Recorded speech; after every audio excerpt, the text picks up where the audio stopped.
불편한 강세장이다 라고 정의를 한 겁니다. 대부분의 하우스들이 주식 자체는 좋게 봅니다. 금리가 빨리 내려오지는 않을 것이다. 자산들이 우려 환경은 맞지만 리스크 요인들이 많다. 네, 안녕하십니까 여러분, 재밌습니다. 자, 오늘은 간만에 또 본업으로 돌아왔습니다. 퀀트 전략에 대해서 좀 다뤄보려고 하는데요. 사실 벌써 1월이 끝났습니다. 상반기 동안에 우리가 어떤 식으로 전략을 세우는 게 좋은가 라는 내용에 대해서 다뤄보려고 하는데요. 부제를 정해봤습니다. 부제가 되게 중요한데 불편한 강세장이다 라는 게 사실 핵심 키워드입니다. 불편한 강세장. 그러니까 그 강세장이긴 한데 뭔가 좀 깨림칙하게 있는 강세장을 우리 맞이하고 있고, 이런 상황에서 우리는 어떻게 대응해야 되는가 라고 하는 거를 말씀드리려고 합니다. 사실 제가 항상 말씀드리는 내용이 저희는 퀀트죠. 퀀트라도 사실 퀀트는 뭐냐, 데이터와 경제학을 합치는 거예요. 경제학의 기본적 펀더멘탈을 보고 그거를 우리가 데이터로 풀어내는 겁니다. 즉 경제학을 우리가 이해할 필요가 있다. 그래서 사실 퀀트면은 데이터만 보고 투자하는 거 아니야? 라고 생각할 수도 있는데 사실 그건 팩트가 아닙니다. 우리가 만약에 데이터만 보고 투자할 거면은 그건 데이터 과학이라고 해야 되겠죠. 근데 경제 빼놓고 퀀트를 얘기할 수 없기 때문에 우리는 경제도 같이 봐야 됩니다. 그랬을 때 그러면 우리가 매크로가 어떻게 될 것인지 봐야 됩니다. 매크로가 어떻게 될 것인가, 레짐에 맞는, 매크로의 국면에 맞는 전략을 골라야 되는 거예요. 올해 매크로 전망이 뭐냐면은 불편한 강세장이다 라고 정의를 한 겁니다.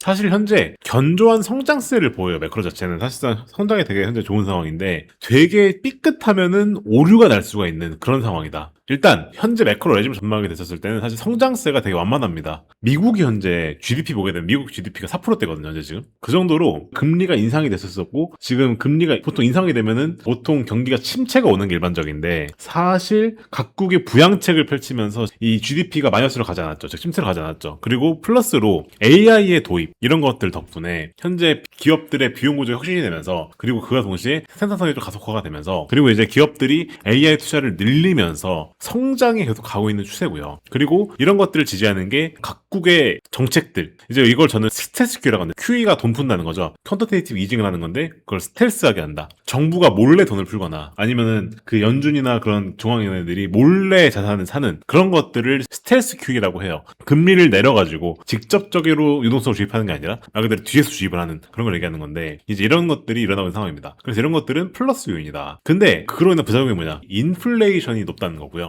인플레가 높다 보니까 금리가 안 내려간다는 게 이제 우리가 주셔야 될 리스크 포인트입니다. 그리고 또 하나, 지정학적 요인들. 지금 트럼프가 관세 정책을 펼치는 거, 그런 것들도 지정학 요인이고, 그리고 전쟁 리스크. 현재 중동에서 뭐 전쟁 난다는 얘기 떠나오고 있죠. 이란을 친다는 얘기가 나오고 있는데, 그런 지정학적 리스크들, 이런 것들이 다 어떻게 보면 리스크 요인이다. 그래서 정리하면은 경제가 좋고 성장이 좋고 그리고 돈을 풀고 있기 때문에 사실상 주식시장에는 이건 엄청난 호재죠. 주식이 잘 가는 건 맞으나 이 인플레가 고착화가 되고 그로 인한 부작용으로 지정학 리스크가 상존을 해서 언제나 뭐가 터질 수 있는 그런 거는 불편한 거다. 그래서 불편한 강세장이다 라고 말씀을 드린 거예요. 그래서 주요 하우스들의 뷰를 보게 되면 대부분의 하우스들이 사실 주식 자체는 좋게 봅니다. 예를 들어 JP모건 같은 경우에는 미국의 경기 침체가 올 확률도 있다라고 보고, 그리고 인플레이션이 이제 끈적할 것이다 라고 하는 게 사실상 주요 하우스들의 의견이고요. 그리고 현재 밸류에이션적으로 부담이 있는 것도 맞다 라는 것도 주요 하우스들의 의견입니다. 그래서 보게 되면은 올해를 우리가 정의한다 하게 되는 키워드는 뭐냐, 사실 경제가 좋고 GDP 성장하고 돈을 많이 풀기 때문에 주식한테 유리한 환경은 맞는데, 근데 여러 가지를 봤을 때 끈적한 인플레이션이라든가 그리고 지정학적 충격이라든가 밸류에이션 부담, 이런 것들이 현재 부담이 되는 상황이다. 그래서 이런 것들을 유심히 봐야 되겠다. 이런 상황에서 우리는 어떤 식으로 투자를 해야 되느냐, 사실 지금까지는 그래서 빅테크 위주로 갔습니다. 그러니까 M7이라고 저희가 부르죠. 엔비디아, 구글, 그런 빅테크 위주로 갔는데, 사실 이런 것들은 현재 밸류에이션이 되게 높은 상황입니다. 그리고 너무 많이 올랐어요. 근데 이런 상황에서 돈은 풀리고 계속해서 주식이 우원상에 간다 그러면은 이때 우리가 어떻게 대비해야 되느냐, 이제는 좀 저평가되어 있는 주식들을 갈 필요가 있다. 그래서 투자 유니버스를 넓힐 필요가 있다. 브로드닝 해야 된다 라는 말씀 드린 겁니다. 지금까지는 M7만 갔다면 이제는 다른 섹터들, 지금까지는 못 갔던 섹터들 도 같이 갈 것이다. 사실 올해 들어서 반도체가 엄청 오르고 있죠. 이게 어떻게 보면은 AI라고 하는 테마에서 빅텍이 먼저 가고 그 다음에 따라오는 게 반도체인 겁니다. AI 밸류체인들이라고 저희가 부르죠. 유틸리티나 그런 것들, 이런 것들까지도 앞으로는 더 섹터의 폭을 넓힐 필요가 있겠다 라고 하는 게 주요 포인트이고, 그리고 유동성이 좋은 환경은 맞으나 리스크 요인들이 있기 때문에 이제 기본적으로 밸류가 낮은 기업들, 이익이 안 나고 부채가 많은 기업들, 이런 기업들 같은 경우에는 리스크가 있을 수 있기 때문에 이런 것들을 피해야 된다 된다 라고 하는 게 올해 봐야 될 포인트이다. 채권 어떠냐? 채권은 어떻게 우리가 대비를 해야 되느냐? 채권 같은 경우는 단순히 방향성보다는 커브나 스프레드 전략 써야 된다는 말을 많이들 해요. 금리가 빨리 내려오지는 않을 것이다 말씀드렸죠. 인플레가 높기 때문에 그렇습니다. 인플레가 높아서 사실상 금리가 빨리 내려오지 않을 거고, 이제는 우리가 이럴 때는 뭔가 스프레드 전략, 무슨 말이냐면 스프레드 전략이라고 하는 것 자체가 뭔 말이냐면은 이게 금리가 이제는 장기물 위주로는 올라갈 거고 단기물 위주로 내려올 것이다 말을 하는 거예요. 그래서 그런 쪽에 베팅하는 게 어떻겠느냐라는 말을 하는 거고요. 그리고 미국보다는 신흥국 채권으로 가는 것도 방법일 수 있다는 말을 많이들 합니다. 그리고 또 대체자산 말도 많이 하는데, 이거는 기본적으로 원자재, 사실 요즘 골드가 엄청 오르고 있죠. 금의 비중을 늘릴 필요가 있다 라고 하는 말을 하는 거고, 그리고 원자재 중에서도 데이터 센터나 이런 걸 짓는 데 있는 구리 같은 이런 것들의 비중을 실을 필요가 있겠다라는 말을 한다는 겁니다. 그래서 이런 것들에 우리가 대비할 필요가 있겠다 말을 한다는 거고요. 유명한 퀀텀하우스 중에서 로베코라는 데가 있죠.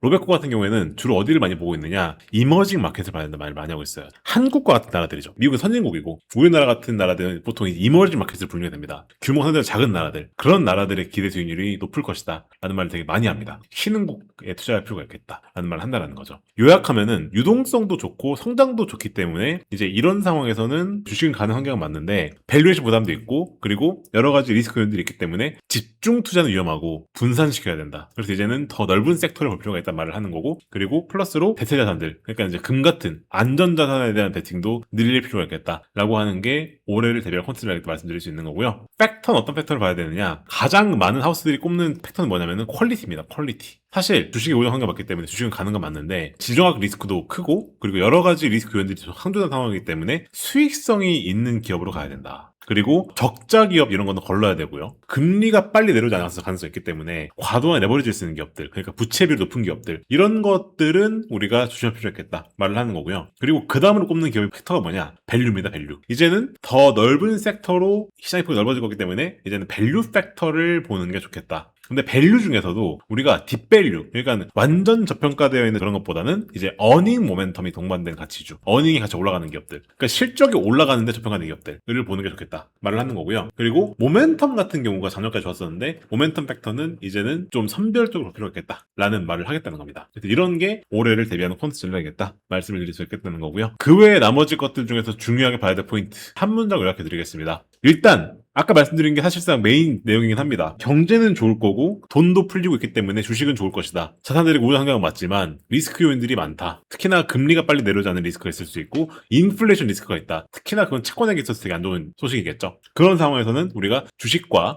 주식 중에서도 금리가 빨리 안 내려올 테니까 우량한 자산들, 퀄리티 팩터를 주로 보는 게 좋고, 그리고 선진국도 좋지만 선진국 안에서도 팩터를 넓게 보고 이머징 마켓, 우리나라 같은 나라도 볼 필요가 있고, 그리고 플러스로 금, 구리 같은 대체 자산을 보는 게 좋을 수 있다. 이게 올해를 대비하는 콘텐츠가 되겠다 말씀드릴 수 있을 것 같습니다. 그래서 오늘 영상을 보시면은 상반기의 전략을 알 수 있을 생각을 합니다. 그래서 이런 내용들 궁금하시다면 앞으로 저희 유튜브 채널 올려드릴 테니까 저희 유튜브 채널 구독과 좋아요, 알림 설정까지 꼭 부탁드릴게요. 그럼 전 다음에 인사드리겠습니다. 감사합니다.